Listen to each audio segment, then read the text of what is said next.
Tugas balik para pengedus. pengantar teknologi informasi dan komunikasi. Tugas TIK Manajemen Pagi Angkatan 2023. Disusun oleh Citra Adila, Nabilah Nur Ramadhani, dan saya ketuanya Nafisa Nur Nabila.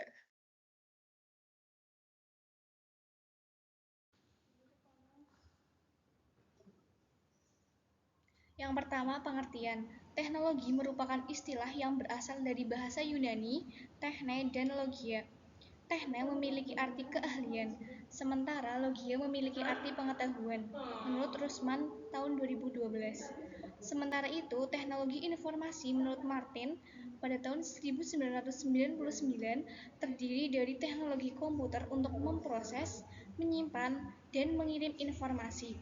Dalam definisi ini terlihat bahwa istilah teknologi erat dikaitkan dengan komputer. Dalam Information Technology Association of America (ITEE) yang dikutip oleh Sutarman 2009 menyatakan bahwa teknologi informasi merupakan suatu studi, perancangan, pengembangan, implementasi, dukungan atau manajemen sistem informasi berbasis komputer, khususnya aplikasi perangkat lunak dan perangkat keras komputer. Adapun komponen dari TIK yang pertama yaitu perangkat keras, yang kedua yaitu perangkat lunak, dan yang ketiga adalah manusia. Menurut CISAR 2010, ada 3 komponen utama dalam perkembangan TIK, yaitu perangkat keras. Perangkat keras adalah perangkat kasat mata yang menjadi fondasi pengembangan TIK. Di antara contoh dari perangkat keras ini adalah monitor, papan tombol, dan tetikus. Perangkat keras ini terbagi menjadi dua, yaitu perangkat input dan output. Perangkat input adalah peralatan yang menerjemahkan data yang dapat dipahami manusia menjadi data yang dapat dipahami mesin komputer.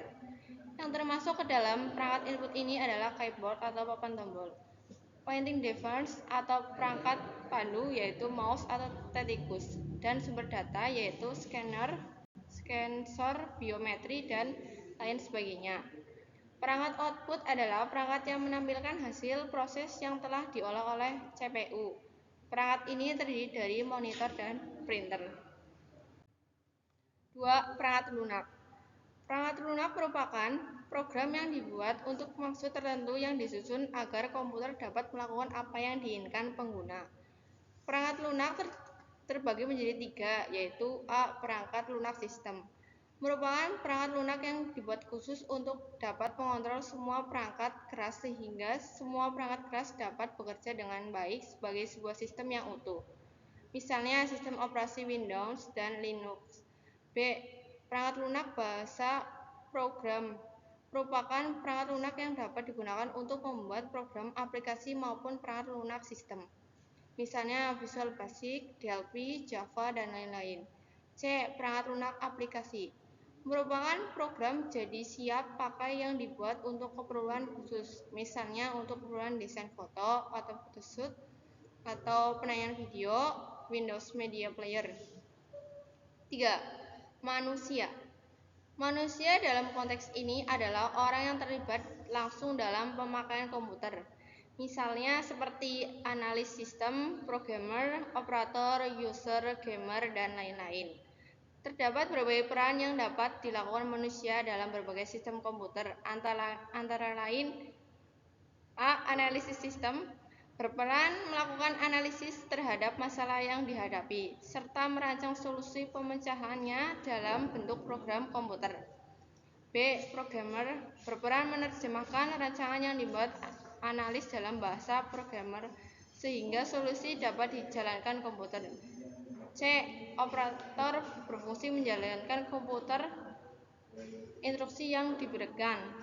D. Teknis bertugas merakit atau memelihara perangkat keras komputer dan lain-lainnya. Berarti mau jam berapa? Manfaat TIK. Yang pertama, menggantikan peran manusia dengan melakukan kegiatan otomasi suatu tugas atau proses tertentu. Contohnya penggunaan robot dalam suatu industri. Yang kedua, memperkuat peran manusia dalam menyajikan informasi, tugas, atau proses. Salah satu contoh yang paling tampak yaitu bagaimana memanfaatkan komputer untuk menyampaikan informasi. Yang ketiga, melakukan restrukturisasi atau melakukan perubahan terhadap suatu tugas atau proses. Menghapus dan mengoreksi data akan dengan mudah dilakukan tanpa menggunakan alat bantu lain selain perangkat komputer tersebut. Etika pemanfaatan TIK. Yang pertama, menghindari konten pornografi. Pornografi menjadi masalah yang serius dalam perkembangan TIK karena pornografi telah menjadi bagian dari perkembangan industri TIK.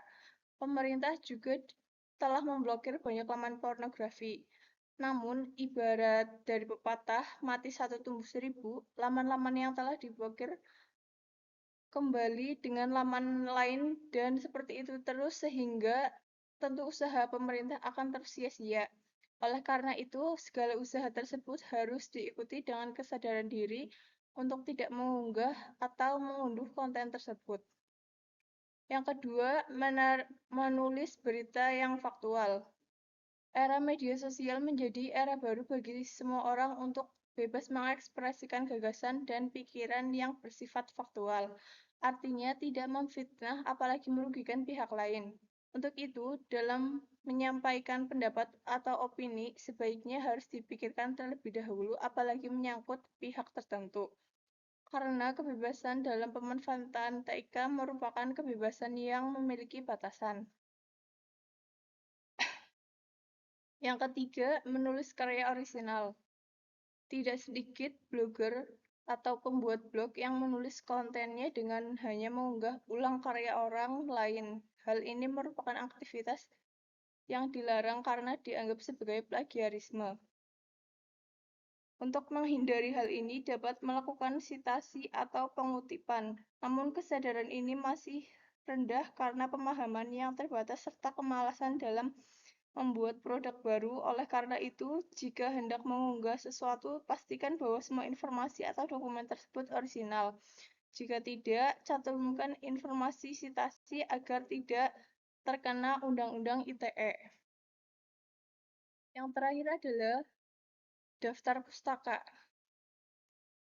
Daftar pustaka yang diambil berasal dari buku yang berjudul Teknologi Informasi dan Komunikasi Pendekatan Teoritis dan Praktis dalam Pengajaran Bahasa Indonesia untuk Mahasiswa dengan penulis Syarif Hidayatullah yang diterbitkan oleh Terbooks di Jakarta tahun 2021.